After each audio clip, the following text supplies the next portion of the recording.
tous. Pierre, vous nous avez dit que les nanos avaient de nombreux champs d'application, mais concrètement, je n'arrive pas à voir à quoi ressemble un nanoproduit. Ah, vaste question, Kathleen. Les nanos peuvent entrer dans la composition de produits très différents en améliorant leur fonctionnement. En effet, les matériaux et composants structurés à l'échelle nanométrique peuvent être plus résistants, plus efficaces ou moins consommateurs de matières premières grâce à leurs propriétés mécaniques, thermiques, optiques, magnétiques ou électroniques. Et ce qui explique que de nombreux secteurs d'activité sont concernés. Un exemple quotidien, Pierre. Oui, un vêtement qui se froisse moins grâce à une fibre textile nanostructurée ou une veste qui résiste à l'épreuve du feu. C'est tout. Non, bien sûr. Les domaines de l'énergie et de l'environnement sont particulièrement concernés.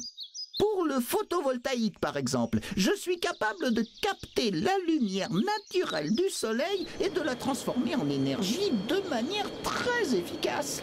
Ou grâce à des nanomembranes, je peux détecter et neutraliser des micro-organismes et des pesticides dans les sols et les eaux. Et pour la santé? C'est un autre champ immense d'application. Des chercheurs travaillent actuellement sur des nanocapsules pouvant administrer dans l'organisme des doses de médicaments de manière ultra ciblée. Par exemple, pour détruire une tumeur cancéreuse sans affecter les cellules saines. Ceci n'est qu'un aspect. On développe également des laboratoires d'analyse de la taille d'une puce qui peuvent grandement faciliter la vie de certains patients. Très utile aussi pour la traçabilité des aliments ou le suivi de la propagation des virus, non?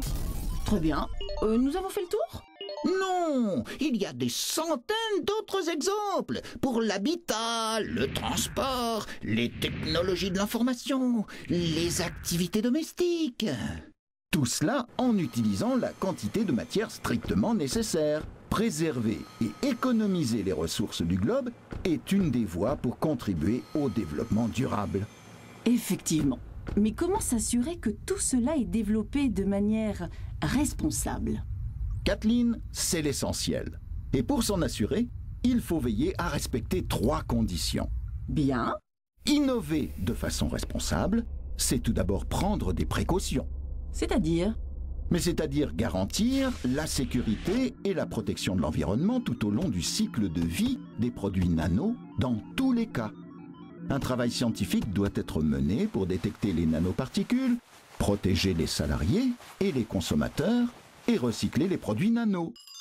Deuxième condition, il y a des réglementations en vigueur à respecter ou qui doivent être adaptées si besoin. Un nouveau médicament met ainsi près de 10 ans avant d'être mis sur le marché. Les chercheurs, comme les industriels, sont soumis à ces réglementations. Et la troisième étape? C'est celle des règles du vivre ensemble, des questions politiques et de société. Cela mérite que nous en reparlions. Oui, à ce sujet, je me pose des questions sur les recherches visant à miniaturiser les puces électroniques à l'échelle micro ou nanométrique. Vous nous expliquez ça dans le prochain épisode? D'accord, Kathleen.